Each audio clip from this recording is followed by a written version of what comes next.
The French protest better than anyone, and it's kind of in their blood. France has a global reputation for protest culture. I respect them for it. If you're unsure of how to protest or if you are even doing it right, just look to the front. France didn't invent protesting, but they definitely perfected it. They treat it like a national tradition. But why does the French protest so much? It goes back centuries. Here's a quick rundown. The earliest known protests occurred in the region of what became France.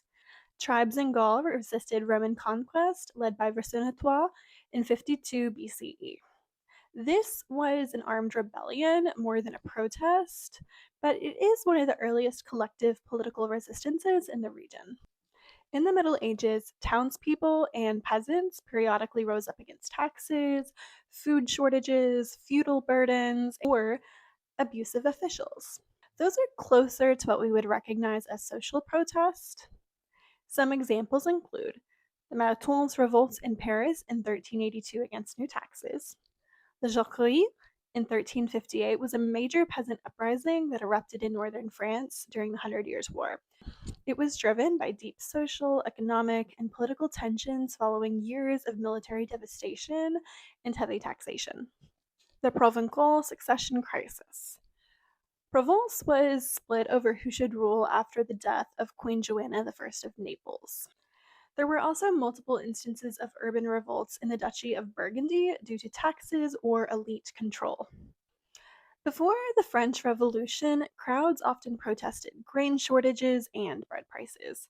These protests helped shape revolutionary politics. But there is the big one, the French Revolution. In 1789, ordinary peasants challenged the monarchy and the nobility during the French Revolution. Protests and uprisings became tied to ideas of citizenship and rights. When your country overthrows an over 1,000-year-old monarchy, protesting becomes part of the culture. In the 1800s and 1900s, workers used strikes and marches for better wages, hours, and protections. Protests became a normal political tool. A large example being the May 1968 protests in France, where students and workers nearly shut down the country.